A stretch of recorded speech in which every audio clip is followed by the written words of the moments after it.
Pretty easy filter to change. Yeah, it is. That's why I like them. And they do just as good job as that Blue Air.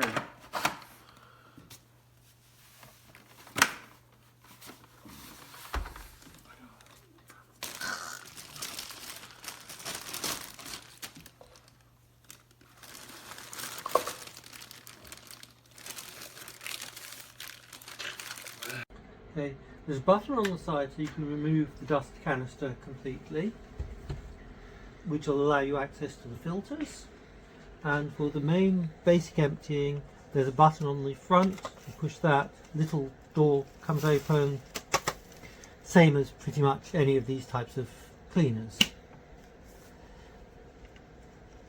And to get to the filters, you pull out the bits as they come. At the moment they're all very clean, so there's nothing to do with them. So this is the filter that I have in the house. It's by Levoit. These are what they look like. These are the replacement filters.